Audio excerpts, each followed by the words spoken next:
when you're an early stage company, everybody has to do everything all the time. And as you mature, you have to get more specialized job function, and you have to build the team and trust them to do their job.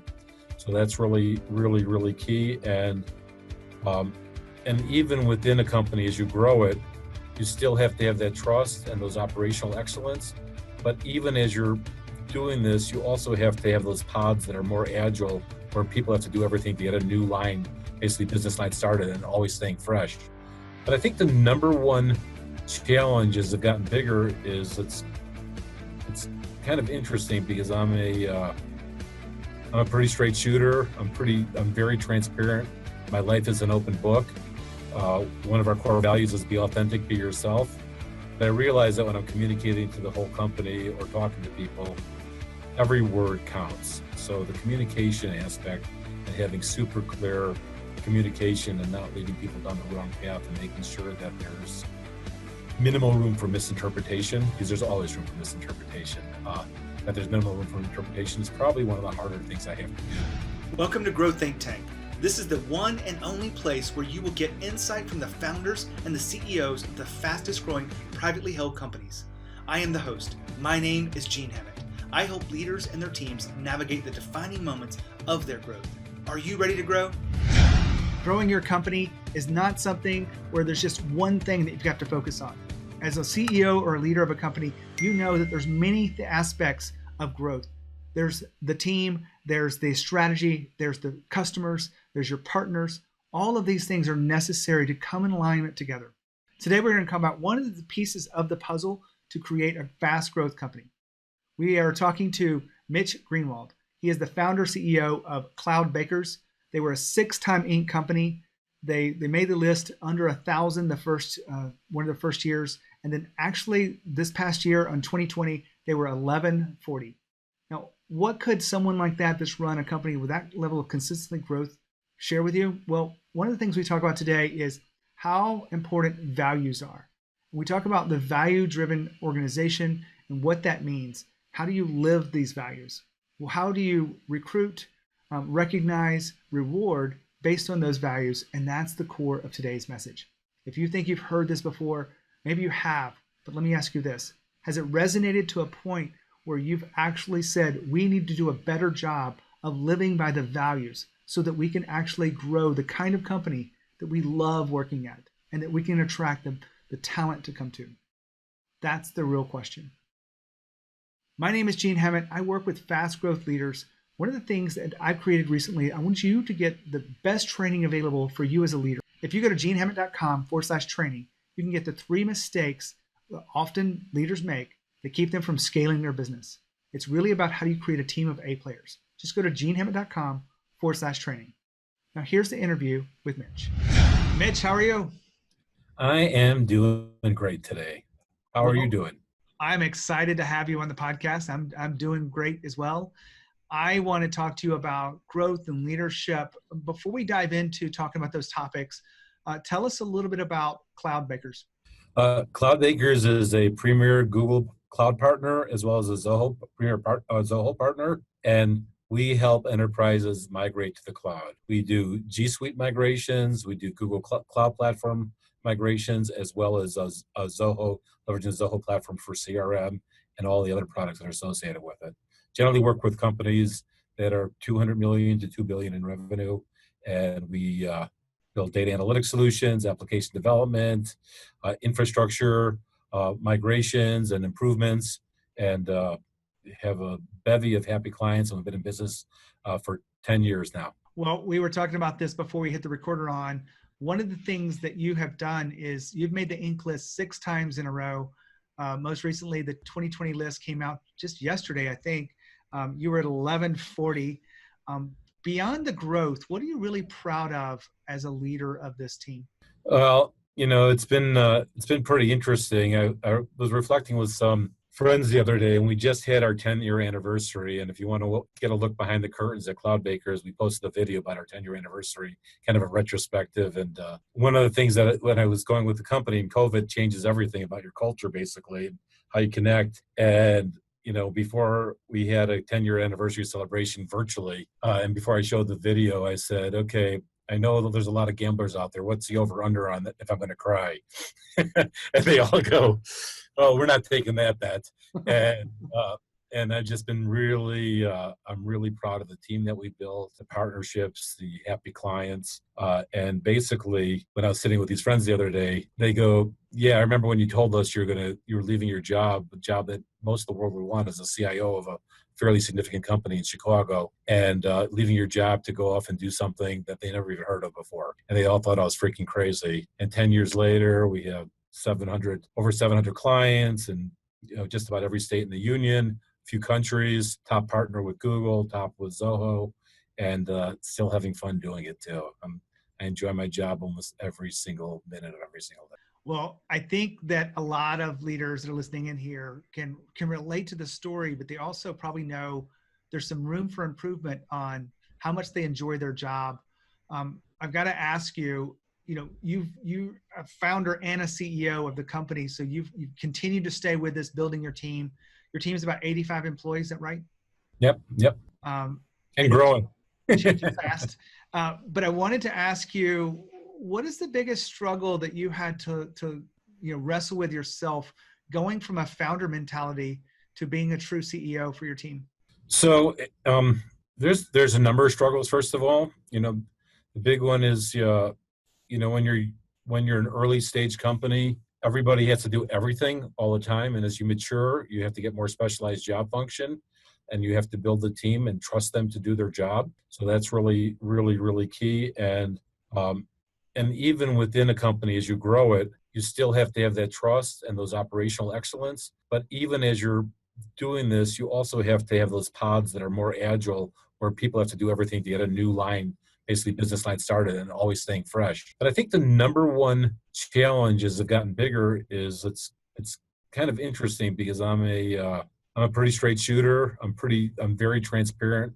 My life is an open book. One of our core values is be authentic, be yourself. But I realize that when I'm communicating to the whole company or talking to people, every word counts. So the communication aspect and having super clear communication and not leading people down the wrong path and making sure that there's minimal room for misinterpretation, because there's always room for misinterpretation.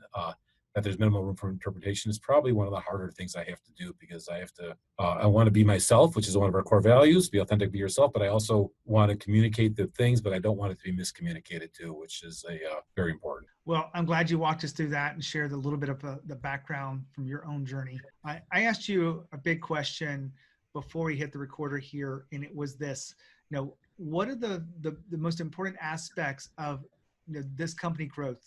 6 years on the Inc. list. What would you say?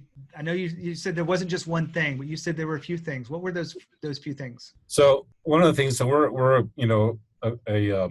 cloud consultancy, right? We do a lot of cloud, and so the cloud over the last 10 years have gotten very, very big. So the business need, when I first started out, is what is that? Why would I do that? And now the message is, how do I get there?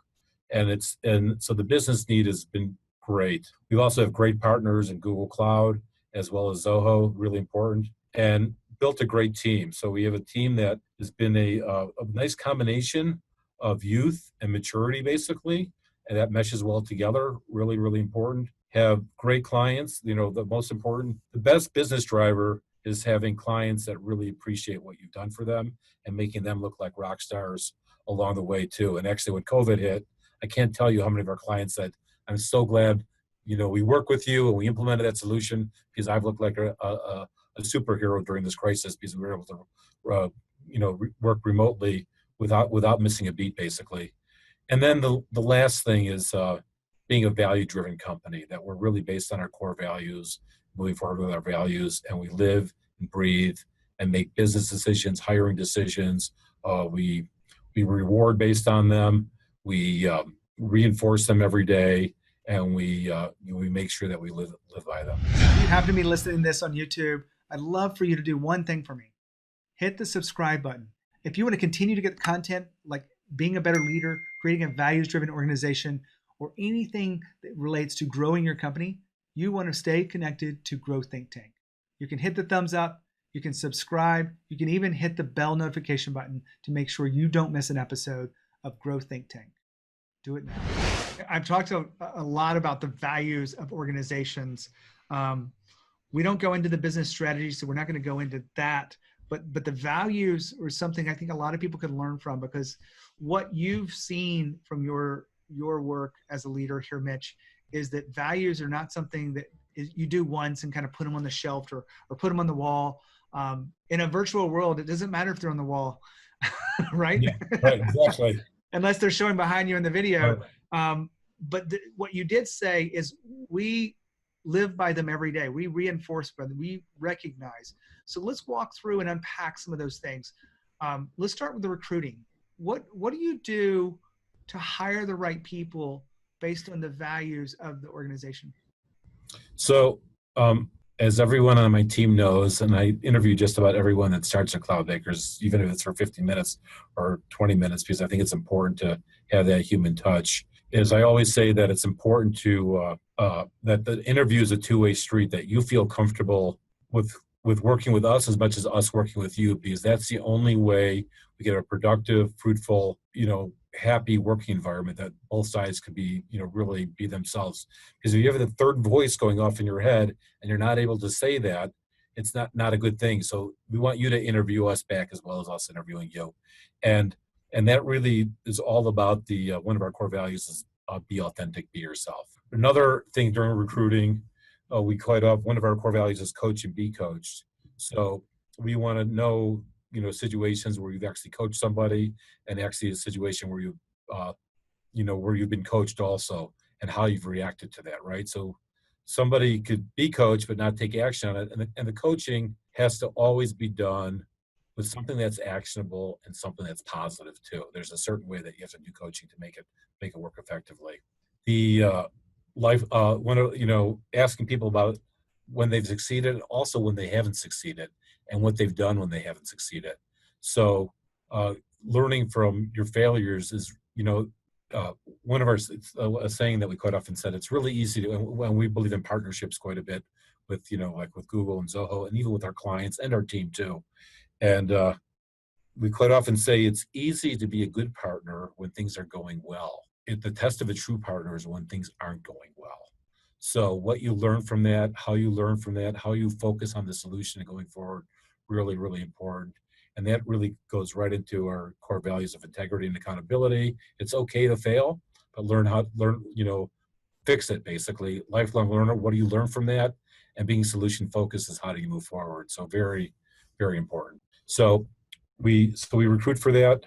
We also reward people on that, and people reward each other. So everybody from, the least tenured, position in the company up to myself, coach each other. And I love it when people finally feel comfortable enough with me to coach me, because feedback is a gift. And that's the only way I learn too. If I get real feedback, that's actionable, right? They got to be actionable, and everybody on the company. So it's a completely matrix organization as far as the coaching goes, and everyone should be open to that. And it's not always an easy thing to do, by the way, especially sometimes in the heat of in the heat of the battle, right? When you're trying to get a deliverable out for a client, or in the middle of something, and you say, hey, maybe we should do it this way or talk that way. And you gotta always be open to those things, and you got to pick your right moments to coach too, by the way. So it's kind of important. So our employees reward each other. We recruit for it. We actually have awards every quarter based on each of the core values, and then we have an annual reward. And some of the, and I said I enjoy the work most of the time. Well, it's kind of fun at our virtual summer picnic this year, but we have a holiday party, a holiday picnic every summer, and a holiday party every December, and we always give awards out that. And at the December one, it's kind of the year awards, and it's so much fun to hand out we actually have physical awards that we hand out to people that represent each of the core values, and it's just so much fun to see the whole team hooting and hollering and celebrating everybody that gets up on stage and wins one of those awards and really supports each other. It's just a really nice thing. We also make business decisions based on those too. So as I said many times, that if anyone if we're having a discussion about something we should do in the business, and someone says, that really violates one of our core values, that's almost an instant winner. That's to saying, okay, I think you're onto something there. That's not a path we should go down. So really, we just talk about them all the time. Now hold on for a second. Mitch just said that it's okay to fail. What that means is to create a culture where people feel safe to actually try new things, to say things about big ideas, maybe ask quote unquote silly questions. Because sometimes in those silly questions, the courage that it takes for people to stand up, you find some of the best ideas to move forward. Maybe the creativity and innovation happens when people aren't afraid to fail. So the real question here is, are you leading a culture where failure is appreciated or that people are afraid to fail? Well, what I've seen in fast growth companies is those that have a culture where failing is appreciated actually are doing better. Don't take my word for it. Look at some of the interviews I've done here where we talk about failure on the podcast. It's really important inside your culture. Back to the interview. Well, I want to go back to a couple of things that you said inside there. Recognizing the values. My imagination of this, because I've worked with a lot of clients on, how do we really live by these values? What would we see as some of the rituals that you do day in and day out as it relates to recognizing from peer to peer or from peer to leader? Well, one of the things is in conversation, people say, "Oh, that's a great example of being solution focused," or "Thank you for the coaching," right? Or I want to. Or sometimes you prepare someone and say, are you open to a little coaching here, right? So those are people know those things. When you're drilling into a problem with something and somebody says, yeah, that's not right, I need to fix that. You go, thank you for being accountable for what you're doing for for the customer's best interest, or the partner's best interest, or for the teammate's best interest. So we do that all the time. We also have media channels set up that we have a wins channel basically, and those wins channel quite often goes through and says, I want to recognize, Amy for really exhibiting the solution focused core value with this client because this is what they did today. And so we celebrate each other quite a bit. So it's a good thing, and it's just very rewarding to see that. And one of the favorite things I love when I watch somebody else doing it with somebody else, and that I'm not involved. Like, okay, they totally get it. Well, you kind of stole the thunder of my next question. What was kind of percolating in my head was, tell me a story of something where you watched this happen, maybe from afar, where someone truly was living by the values, and you saw that it was really creating the kind of culture that you want there in the company. Does a story come to mind about that? Let me think about that for a second. I could think of lots of them with me personally. I remember one person that's been with us for a long time, and she does a great job. And I said, hey, I think you have something to say to me. And then she said, Mitch, if you could have handled it this way, it would have been much easier for me to figure that out and adopt it and to take action on that. And I said, thank you. And I said, thank you for the coaching. And I saw that as a breakthrough moment because she might have normally been intimidated by me, or I don't think I'm that intimidating, but I do have a certain, just by nature, position of power, I guess. And then from then on, it was a whole different ballgame to watch that. And I've watched many of our teammates do that, throughout the whole history of the company. I was going to say, one of the fun parts about the core values that we have awards. And I always say that one of the core values is the biggest award. Someone goes, no, that's not the biggest one. I don't think anyone's more important than other ones. And I guess this is a coaching moment on myself too. And I'm going, you're right. That's my favorite core value, right? And my favorite core value is be authentic, be yourself. But everybody seems to have their own favorite core value, which is kind of fun to see that too. Hold on for a second. Mitch just said that an employee said, maybe it would be better if you handled it this way. When's the last time that you were able to get feedback from an employee that you felt like they had the courage to say something that others weren't saying, and it really did help you see from a new perspective? When you are the kind of CEO that has people around them that they're not afraid to give that feedback to the boss, to you, you have what's called transparency, a remarkable transparency. This is a very important aspect to a culture that is able to stand the test of time, to be able to overcome challenges and work together as a team. Transparency is such an important piece. Are you transparent with your employees? Probably to a degree. Are you allowing them to be transparent with you? Are you allowing them to be transparent with each other and encouraging it?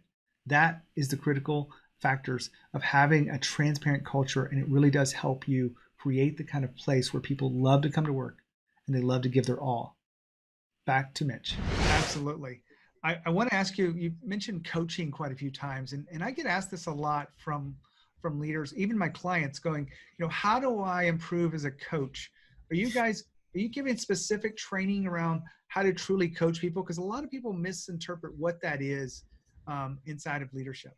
Yeah, so we do new managers. We have training programs for new managers to help them with things like doing coaching, managing people's time, holding people accountable, career development, doing annual reviews, things like that. And I guess coaching is inherent in all of those, basically, to do that. So we do some outside training on those, and then we also do internal training on a lot of those too. Probably not as good as we should do, but we also hire people that are kind of have that natural ability to do that also. Well, I appreciate you saying that. So, it's a testament to your own culture of investing back into to these people with these soft skills of leadership. So, Mitch, I wanted to say thank you for being here on the podcast. Okay. All right. Thank you. What a fantastic interview with Mitch. He really has a lot of experience around teams. Some of the things that we recorded offline is he talked about how important, the team was over the financial success of the company. He's really proud of growing those people, investing in them, coaching them, and that really shows in his kind heart, but also his ability to create results for the company. A lot of leaders wondering what their next step is as a leader that keeps them moving forward. If you have those questions in your head, make sure you go to my free training. It's genehammett.com/training. It will help you create a team of A players. Why do you want A players? Because the best people want to work with the best people. If you want to hire talented people, then raise the standard of who is on the teams. And you have to raise your capacity to lead those people to A player status. And how do you do that? Well, watch this video at genehammett.com/training. And finally, I want to remind you, if you want to think about growth, you think about leadership, make sure you think of Growth Think Tank. As always, lead with courage. We'll see you next time.